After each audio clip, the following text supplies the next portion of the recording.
Total how many demands?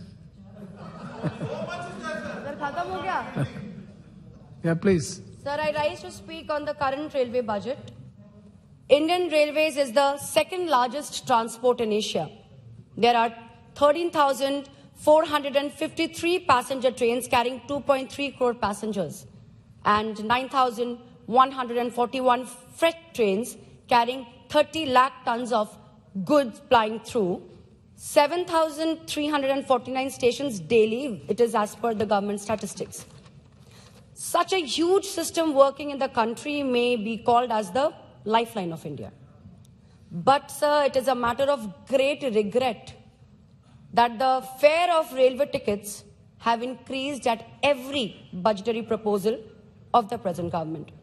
To travel in trains like Rajdhani Express or Duronto Express, it has become out of reach for the common people, which back in the past was much easily purchased at the time when our present Honorable Chief Minister of West Bengal, Mamata Banerjee, was the Railway Minister of India. Yes. That was actually the glorious era of railways.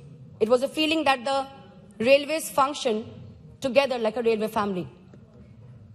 So my question is to the Honorable Minister that, sir, can you say that what is the number of solar power conducted railway trains operating in our country?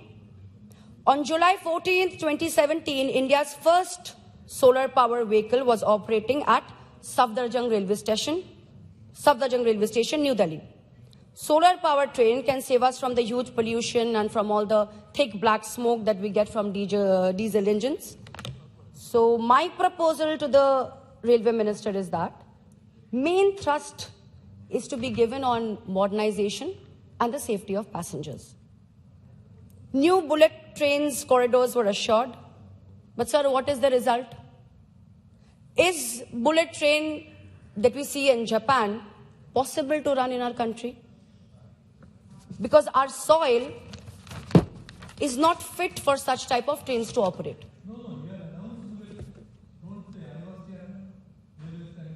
It was, sir. So basically, sir, the current government is misguiding the nation. First-speed trains are being attempted to mark as bullet trains. Names of 7 corridors have been sanctioned, but no budgetary support has been allotted. Why is the nation being bluffed? You have already sold Air India. When is the Shubh Muhurat when you are going to sell Indian Railways? We also need to know that. Proposals for PPP models have already started, which is the beginning of this ultimate purpose. We need to increase the railway connectivity in bigger way with coal connectivity and port connectivity projects. So, sir, please tell us in your reply that what is your future plan to run the Indian Railways? Or is there a plan to sell it part by part to the private parties?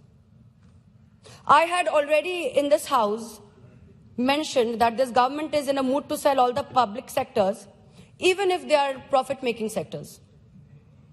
So I hope that the Indian Railways do not have the same kind of fate, which we are apprehending.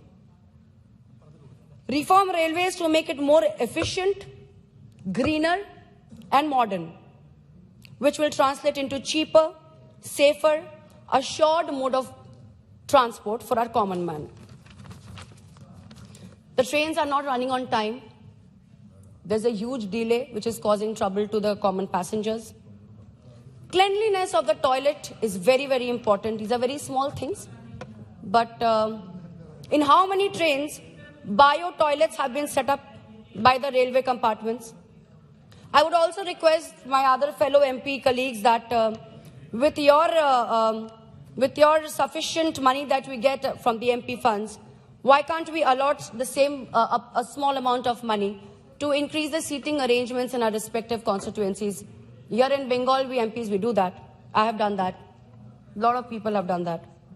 These are very small matters, but matters of importance. Thus, sir, I would end with few other questions. How many proposals proposed at National Railway Plan have been implemented? And I allege that West Bengal has been deprived in this railway budget. Please try to implement all the proposals which were proposed by the then Honorable Railway Minister, Mamata Banerjee, standing on the floor of this House.